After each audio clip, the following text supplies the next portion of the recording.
Yes, indeed, a treacherous stage it promises to be, but such was the case yesterday as well. And look what happened then. Claudio Capucci coming home in such triumphant fashion, and Miguel Indurain also having the ride of the Tour so far. Let's update you on that new leaderboard as it came at the end of yesterday's stage, and it looks very different from the previous day. Of course, Miguel Indurain now has the yellow, 1 minute 42 ahead of Claudio Capucci. Then Gianni Bugno, 4 minutes 20. Pascal Linor, the former wearer of the jersey, 7 minutes 20. Pedro Delgado, Stephen Roach, former champions. Laurent Fignon is there as well. And then Andrew Hampson, 11 minutes 46 away. And this is how the Aussies are looking after 13 stages in a tour, as I said, turned on its end yesterday. Well, Phil Liggett is joining me now. Phil, it was a fabulous stage yesterday, a fabulous ride by Capucci. But you were telling me off air that Capucci will need to do something similar today to stop the great Spaniard from running away with this one. I think he will. Capucci has, for the last 2 years, been in with a real chance of winning the Tour de France, but he's always failed in the time trial. He hasn't yet got that big ability that Miguel Indurain has. Now, Indurain knows that Capucci must make another attack today and leave him for at least 3 minutes. If he can do that, then he might have a chance when the final time trial comes next Friday. If he can't, I think then Indurain will go on to win the race. Now, in amongst the Campari and sodas, all my Italian friends were predicting Gianni Bugno yesterday. That didn't happen. No. Will today be his day? Well, it has been for the last 2 years because Gianni Bugno has won on top of Alpe d'Huez for the last 2 times. And the only other Italian winner up there was Fausto Coppi back in 1952. It's a vicious climb, but Bugno is concentrating on a high race finish this year. Whether he'll try for the stage, I don't know, but I feel he must now anyway. Otherwise, he's not going to have a high position overall. Is it time to attack on those 21 curves up? There's plenty of time to attack if you've got the legs left, Les. It's a long way up, and when you get to the top, the air is very thin. Okay, Phil will enjoy today, and he's hoping we have something similar to yesterday. Indeed, well, the weather's good. Fantastic. Thank you, Phil. Okay, let's take you through the course. It's 186.5 kilometers. There are 4 climbs, including the Col du Galibier. That's 2,067 meters high. And, of course, the tour heads from Sestrieres to L'Alpe d'Huez and back into France. Let's enjoy it. Our commentator is Phil Liggett. And a somewhat nervous rollout this morning for the riders facing the long stay to Alpe d'Huez from Sestrieres. In all now, 51 riders retired from the tour, 147 on the line. And although Greg LeMond didn't sign in this morning, he'll be receiving a penalty for that later. He did, in fact, start the race, but the news is not good. The first 2 kilometers of the race, Greg LeMond fell behind the field. He was attended by his teammate, Gilbert Duclos-Lazal. And now, as we join the action on the climb of the Col du Galibier, Greg LeMond is 10 minutes behind, and they are saying that he might well abandon the tour at some stage on this climb. We're looking down on a small group of riders. At the start of this climb, it was an attack, in fact, by Gianni Bugno, something of a surprise, and no reaction from Miguel Indurain. But since that attack, which includes Robert Miller, going off the front is Franco Coccioli. So the situation, as we look at the main field here, is that Coccioli is some 30 seconds ahead of Gianni Bugno, Robert Miller, Laurent Fignon, and 4 riders in that group. And also in that group is the Australian Neil Stevens. That's where we are. The main field is at 1 minute and 12 seconds, and the work being done, not surprisingly, by the team of Indurain, the Benesto boys. What's this? Miller is down. This has been a crash. Well, we don't know how this has happened. They've gone round the corner there. There must have been a touch of wheels. Gianni Bugno went down. Robert Miller's gone down. And I will think we'll see Laurent Fignon waiting for him. I don't know how that happened, but it could well be just a touch of wheels or a spectator who was too enthusiastic coming round the corner and they touched them. Well, we're seeing Coccioli go over the summit of the Col du Galibier. There's a lot of exciting talk on Radio Tour at the moment, but I don't think anybody quite saw what happened there. But it was either a touch of wheels between the two of them, because the angle of the virage, the bend there, the corner, is so steep, they may well have touched wheels. But it could also, of course, be an over-enthusiastic spectator who's straining himself to see the riders coming around the corner. Miller certainly down, and just ahead of him, Gianni Bugno. That will have destroyed their rhythm. Well, it really will. They will have lost 15 or 20 seconds on that, which will give Coccioli a good chance. Here is Laurent Fignon. He's obviously waited for Gianni Bugno. He's going to try and get him back into his rhythm, but I'm sure that will shake the world champion quite a bit. Robert Miller is no longer there, and I would presume that Neil Stevens is somewhere in front. Well, there on the legs of Miller, just coming into our pictures, he fights to get back on terms. Well, that reminds me of the crash last year when Greg LeMond was knocked off by Gianni Bugno's car. And that is the most unlikely crash I've ever seen in the Tour de France there. The world champion on the floor, as in fact his teammate Fignon takes him over the top in second place, 46 seconds down. Bugno goes over in third, Miller goes over in fourth. In fact, Paul, I haven't seen Stevens, but it's a chance, of course, he has gone over ahead of that little group and the cameras haven't taken him. And we can see that crash again here. Robert Miller on the deck. The spectators looking a little bit stunned. One of them, in fact, pushing away Bugno. Here's another chance to have a look at this. Well, there's no evidence from these pictures how the spectators caused them to crash, but the official communique is saying that is what has happened.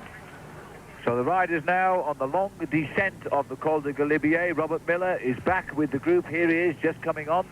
And in fact, they've picked up Franco Chioccioli on this descent. So we now have 5 leaders heading towards Franco Chioccioli, Neil Stevens of Australia in the pink here, Laurent Fignon, Gianni Bugno and Robert Miller.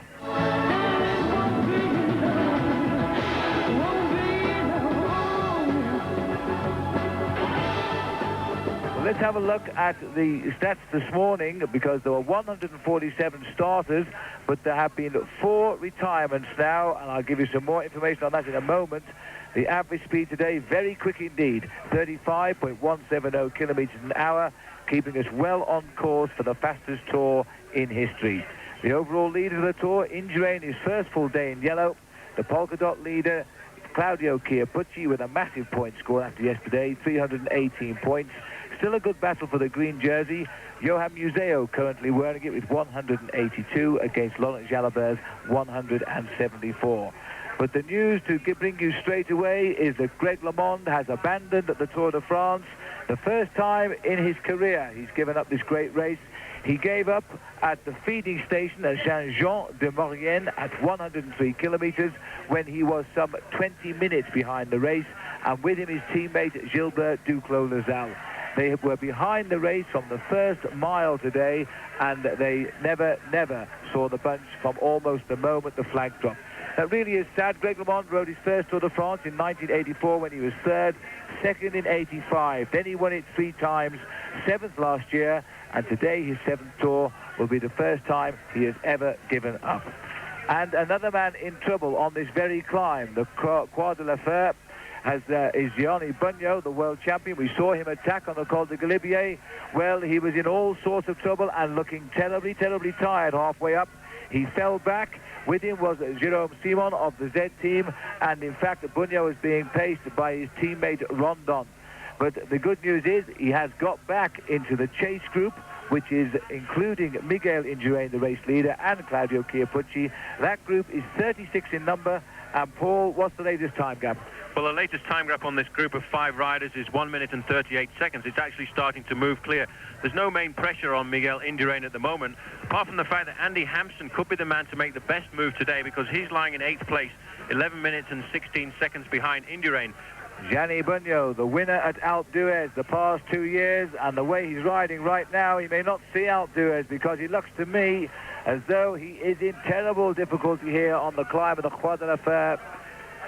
It really is devastating for the Italian, because he thought he could challenge Miguel Indurain all the way to Paris, and yesterday I think he must have been very upset to lose so much time. Today he came out of the blocks straight away on the second climb and tried to attack him, and he cracked now today, and he's way off the mark. He's about 1.5 minutes down, and I think the way he was going the last time we saw him, he'll be a lot further back. And the crowd almost as deep here, in fact, as it was at Sestrieres yesterday, when the Italian police had a little bit of trouble in guiding Chiappucci to the line. But look at this. The Carrera banners are out again. That's Chiappucci's team. But he's not in this group. They've managed to tame him, for at least for the moment, in the Tour de France. He's back in the Indurain group, riding alongside him. He's now, of course, second in the Tour de France. He's got more responsibilities to think of than perhaps going for a stage win. But as the riders now hot up the pace, Eric Boyer is leading them up to the summit of the Col de la Croix de Fer. And this is a nasty climb behind them now. Well, as they come up to the top, they'll go over the top with a good lead. They've got to race down the other side, go along the valley, and then in front of them is the climb of Alpe d'Huez. As we come up to the top here, you see the people handing out the newspapers. The riders will put that through their underneath their jerseys. Boyer going off in first place. Second was Hampson. Third was Franco Vona. And all the leaders over the top. Fourth was Montoya, fifth was Jan Nevens. Absolutely incredible piece of work here being done by Julian Gorospe. He's ridden nearly the whole of this climb at the front without looking to anybody else to help him. He won't even be thinking about the Alpe d'Huez today. All he can think about is keeping the tempo high enough for Miguel Indurain to stay there in comfort and try and nullify any attacks. And the pace that he's setting, nobody really wants to attack because it's going to be very uncomfortable. Gorospe brings up the main chase group in the Tour de France today. 5 men are over. Gorospe will go over in 6th place. Gorospe, in fact, Chiappucci's just nipped in front. He won't give up those King of the Mountains points. He's taken a few more there just to make sure of that lead, but it'll be a big surprise now if he loses his lead in the King of the Mountains. He has such a good overall margin. The world champion, Gianni Bugno, just about seeing him through the crowd here.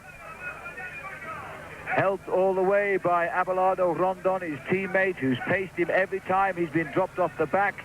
He's bringing him to the summit now, almost 4.5 minutes behind the race lead. But more importantly than that, he's going to concede over 2 minutes to Miguel Indurain, and he's going to have to put in now a spectacular descent if he's going to get back into this Tour de France before the last big date with the Alps comes up, and that's the climb of Alpe d'Huez. Bugno over the line there, about 40th or 45th position. We make him 2.5 minutes behind Miguel Indurain. Bugno's hands in his pockets, and he's now preparing for the long, long descent away from the Col de la Croix de Fer. As he races down to Bourg-d'Oisans, he still has something like 40 kilometers, most of it downhill. He could get back.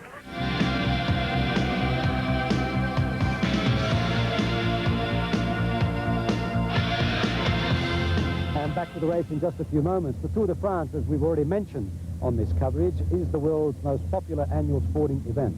Why? Well, some 2.5 to 3 million people watch it along the route each year. The mountain stages, though, are the most popular. Even today, as the riders were heading up here to Alpe d'Huez, some 300,000 fans were expected to watch them on the route. Greg Walker and the camera crew somehow managed to fight their way through the multitude. Thank you, Les. Well, if you thought the crowds in Valkenburg or on Mont Blanc were big yesterday, they've got nothing on what's happening up here in Alpe d'Huez. The streets and the hills are jam-packed with people. Many have been here for several days waiting for that one precious moment, and some of the scenes here are really quite unbelievable.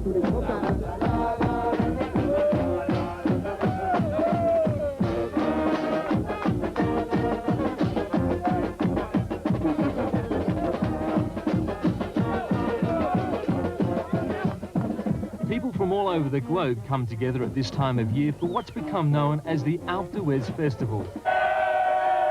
Hundreds of thousands of these people are cycling fans, but just as many have come here for the sheer fun.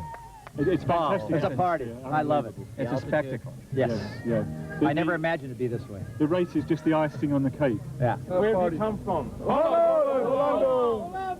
It's all from Holland. And who will you be going for?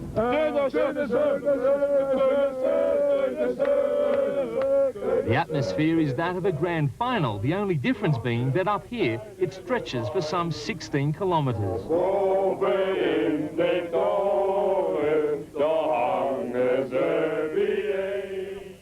So what do you think you will do when the riders actually come past here? Screaming. Drink some more beer. I'm screaming for the best. Most people set out on the journey up the mountain early in the morning to claim their vantage spots, but others who have travelled for long distances have been camping here for up to a week. Now, it may sound like a long time to wait for a few seconds of cycling action, but there's always plenty to do up here, including changing the colour of the road. It's coming to a climax. Now there are people on the track, but then it stops, and then you hear the helicopters and the planes, and then they're coming up, and that is really exciting. So it's worth for it, waiting. From two-man tents to 10-berth caravans, every square centimetre of space is occupied on Alpe d'Huez, and in a few hours' time, the men they've all been waiting for will be right outside their front door.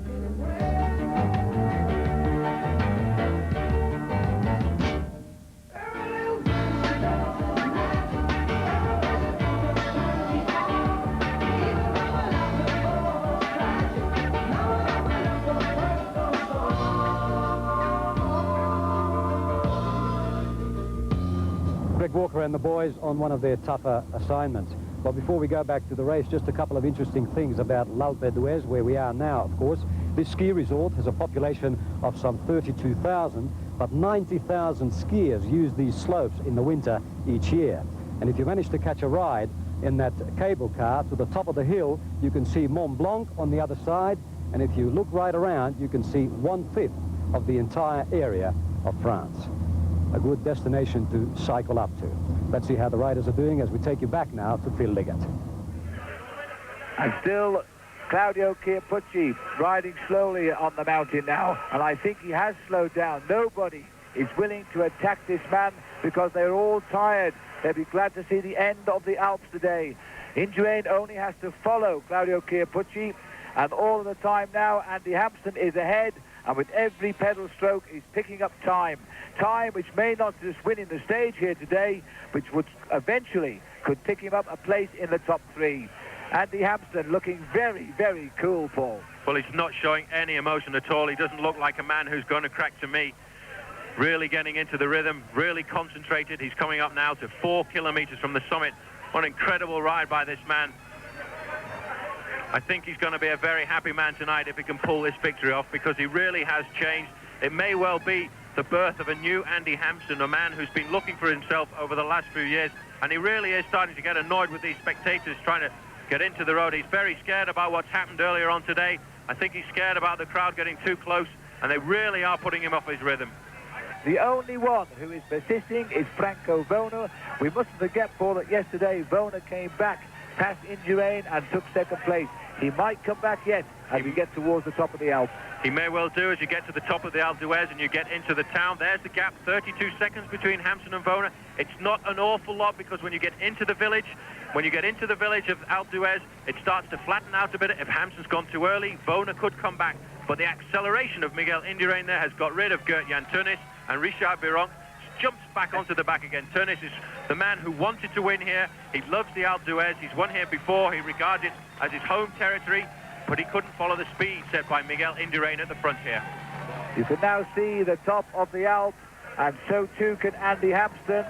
For the last half of this climb, he has ridden alone. His face has told us nothing, but there looks now to be a little bit of pain there. That was the last rider to be dropped. Here he is, Franco Vona. He's about half a minute behind, and I don't think even he will spoil the day for the United States on the Alps today. 2 kilometers to go for Andy Hampsten. The crowd are now safely locked behind the barriers. All of a sudden, there's space to breathe up here. Well, Hampsten getting to the easiest part now, looking over his shoulder to see how far behind him Franco Vona is. He's just got to get over the top there through the tunnel, and he'll get a little bit of respite. He'll be able to get a bigger gear in and head for the line. He'll be looking now for the last kilometer banner. Vona at 35 seconds at the moment. One other man in front of Miguel Indurain is Eric Boyer, but he's 2.5 minutes behind Andy Hampsten, and these two riders are still round about 3 minutes as Indurain tries to find a way through the crowd. He fights his way to the top of the Alpe d'Huez, and almost certainly now I think Miguel Indurain will be the top man when we go to Paris. I don't think there's much doubt about that now. He has proved himself by elimination of everybody around him that he is the best rider in this year's Tour de France. Well, Hampsten doing an incredible performance. I've just got another time check. He's actually 3 minutes and 55 seconds in front of Miguel Indurain. And Franco Vona here looks to me like a man who has really exploded. He can't get those gears over at all. He really is suffering. And Hampsten is on the flat part of the course, picking up speed, and he's really flying towards a most incredible victory. Andy Hampsten has kept us waiting a long time for this great day, ever since he promised us big things back in 1986 when he won the Tour of Switzerland, and he went on to win the white jerseys, the best rookie in the Tour de France, but he also finished fourth. On that occasion, Greg LeMond was winning the Tour de France for America. Indurain, the man the crowd has come to see, along indeed with Claudio Chiappucci. This crowd balanced as Italians and Spanish supporters. And a little bit more regimented and orderly than the crowd we had on Sestriere yesterday. They have much more space to ride at their own pace, but they're not going to pick up. Indeed, they're going to lose more time, I think, to Andy Hampson. And Hampson is going to find tonight he will have closed the gap considerably. He started the day in 8th place, 11 minutes and 16 seconds down. A 4-minute gain today will move him up probably to 5th and maybe even higher. Well, he's going to be very pleased with his day, but look at this man, Miguel Indurain. He doesn't seem to show any emotion at all. He just sits there and pumps away at that bicycle. And Claudio Chiappucci, well, he's an incredible rider. He's fought all the way through the mountains. He's still fought today, but here is the red flag for Andy Hampson. He's got 1 kilometre to go to take that final stage victory, and I think he really will savour that, because for a climber, I think one of the best places in the world to win is at the top of the Alpe d'Huez, because it really is the king of climbs. And the top 2 riders in the Tour de France also coming up here side by side. The polka dot jersey of the King of the Mountains this year, he'll win that for sure now. And alongside him, the yellow jersey of the Tour de France, worn by its defending champion, Miguel Indurain. I think it's fair to say he'll win that for sure now as well. Franco Vona, the man who's been the big intruder in the Alps this weekend. He finished 2nd yesterday, and he should hang on in there now and finish 2nd again today. That's a magnificent performance by him. He finished 6th in the Tour of Italy. And the final few bends now as they head up towards the main heart of Alpe d'Huez, where an American is set to win for the first time ever on the Alps. Back in 1952, it was the Italian Fausto Coppi. And we've been up here 15 times since. This is the 16th time since 52. 17 occasions in all. And the French have only won up here on 1 occasion, and that was Bernard Hinault when he was riding home side by side with Greg LeMond in 1986. Well, Hampson made an incredible ascent of this mountain here. The time gap on these 2 riders at the moment is 3 minutes and 30 seconds. He turns into the final straight. He'll see the finish line in front of him. He's got about 500 meters to go up to the top, and Andy Hampson looks to me as if he's going to take the most incredible stage victory of his life. There is no doubt about that now. He's smiling already. Andy Hampson for the United States is coming home in the Tour de France. This will be a remarkable victory. He did it like a champion. He took the group over the Col de la Croix de Fer. He took them to the bottom of Bourg-Bazan, then he blew them away one by one down the mountain, and the team Motorola has their stage win as well.